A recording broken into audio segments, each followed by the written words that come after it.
અધ્યક્ષ, staff member, secretary, state legal service ઓથોરિટીના members અને મારા સિનિયર એડવોકેટ, કલીગ એડવોકેટ, આપ સૌ શ્રોતાગણનો મારા સાદા નમસ્કાર. આજે મને ઘરેલું હિંસા અધિનિયમ 2005 અને દહેજ પ્રથા અધિનિયમ 1961ના ટોપિક પર વાત કરવાની તક મળી છે. આ એક લો નથી, પરંતુ એક સ્ત્રી અને સમાજ માટે એક મહત્વપૂર્ણ બાબત છે કે જેને આપણે સમજવાની છે. એક પરિવાર, સમાજ આ એક અધિકાર અને આ અધિનિયમ હેઠળ જળવાય.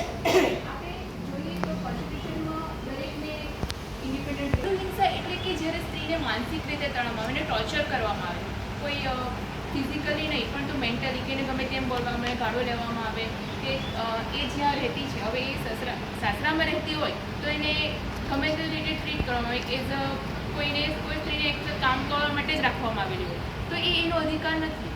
એ ત્યાં વિવાહ કરીને જાય છે, એના ફેમિલી માટે જાય છે અને એક પતિ સાથે પોતાનો પરિવાર બસાવે છે.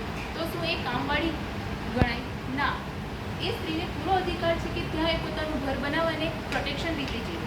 તો ઘરેલું હિંસામાં આર્થિક હિંસા, યૌન હિંસા, મૌખિક અપમાન, સતત ધમકી આપવી, આ દરેક કાયદા અને સાથે ગંભીર બાબત બનેલી છે.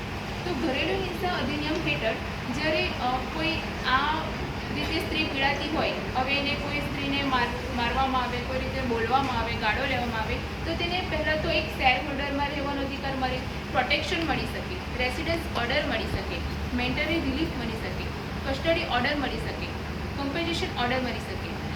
આ બધા કાયદા એમના માટે બનાવવાના છે. તો એ કાયદાનો સાચવવાનો અને તેને ઉપયોગ કરવાની તક દરેક મહિલાને મળેલી છે. તો અમારો એ ઉદ્દેશ છે લીગલ અગ્રેશન દ્વારા કે દરેક મહિલાને આ બાબત અંગે જાણ રહે, તેથી કોઈ પરિવાર, સમાજ કે આપણો દેશ કોઈ ઊંધી રીતે અને ખરાબ રીતે સ્ત્રીને ટ્રીટ ના કરે.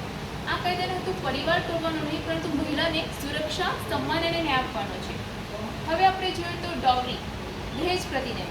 આ એક્ટ વિશે હું તમને એ કહીશ કે દહેજ પ્રથા પહેલાંના જમાનામાં જ્યારે લગ્ન થતા ત્યારે એક મહિલા પાસેથી દહેજ તરીકે પૈસા લેવામાં આવતા, સોનું માંગવામાં આવતું, એમની સંપત્તિ માંગવામાં આવતી. એ બધું માંગીને જે દહેજ